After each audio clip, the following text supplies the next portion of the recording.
Good afternoon, folks, and welcome to Executive Insights. I'm Ollie Chandock, president and publisher at the Dallas Business Journal.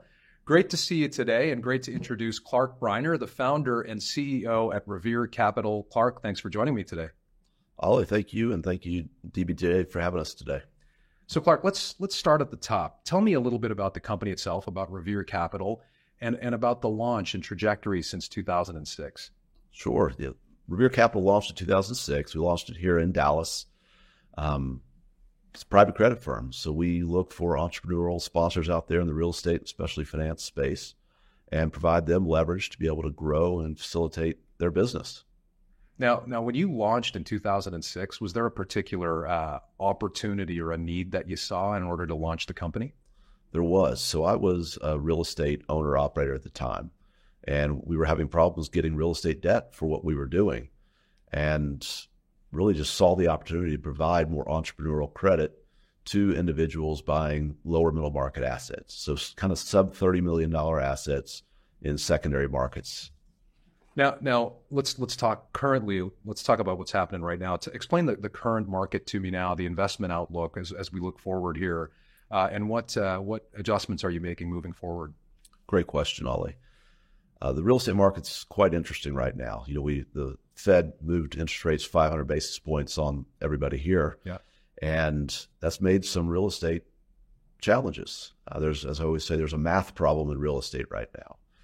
When you're buying something at a 5% yield and you're trying to borrow at 7% yield, the math doesn't work so well. Yeah. And so there's a lot of adjustments and asset pricing that's going on.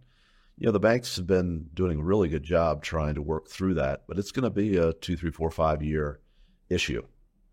Now, what do you think will cause these deals to start moving? A change in interest rates, or just a natural deal cycle? There's going to be a catalyst, and it's not one, it's going to be several.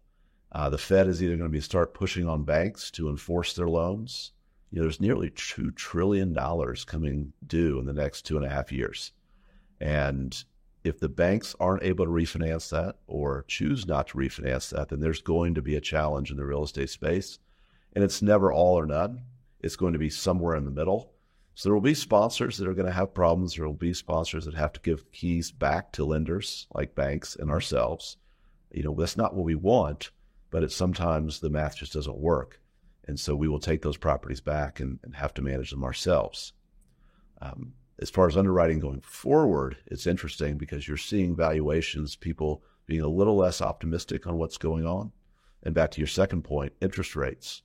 Who knows what interest rates are going to do in another 1 or 2 or 3 years. We are seeing cost of living or inflation. It's ticked up again. That's usually a pretty good indicator you're not going to be cutting rates anytime soon. Also, you're coming up on a presidential election, and the Fed generally tries to keep their hands out 4 to 6 months prior to the election. So a lot of unknown variables. It's making it interesting and fun times right now, but there's a lot of great opportunities out there. Those interesting variables create great opportunities. Totally hear you. As I say, inefficiency breeds alpha. You got it. So now, to what extent will debt funds or insurance companies replace banks in commercial real estate lending specifically? That's been going on for a little while. They'll never replace, we will supplement. Okay. Banks their lending box is being tightened by the Fed and by the regulators. And so they are going to beat us on cost of capital all day long because the Fed gives them very, very, very cheap cost of capital where we're raising money from endowments, foundations, pensions, family offices, and there's a little bit higher cost of capital. In the last 5 years, year over year, they've raised about a little over $200 billion per year into the private credit space. And that is all supplanting typical money that's coming from the banks. The market is massive. It's multi-trillions of dollars. So it's just a drop in the bucket. But the credit space has been growing at about a 20% compounded growth for the last decade. So now why would explain why a buyer would use this supplemental bridge debt versus just bank debt? Great question. It boils down to usually one of two, maybe three issues. It's going to be speed. A bank, they are the cheapest cost of capital, but if you can close a real estate loan with a bank right now in under 60 days, that bank's doing really well. usually it's going to drag on beyond that. They're just not very efficient. Also, creativity of structure. We do a lot in the light transitional space. So buying a value add property, increasing the net operating income or NOI, and then selling it after that fact, creating the value and selling it. Banks are not very good lenders in that space because they're looking purely at cash flow, where private lenders have the ability and don't have the regulators telling us how to look at it. We can look at it more objectively and more holistically, honestly make better loans because we can look at asset value, we can look at guarantor value, we can look at cash flows. So that agility allows for essentially better loans. That is correct. Now let's bring it home here. Let's talk specifically about the Metroplex.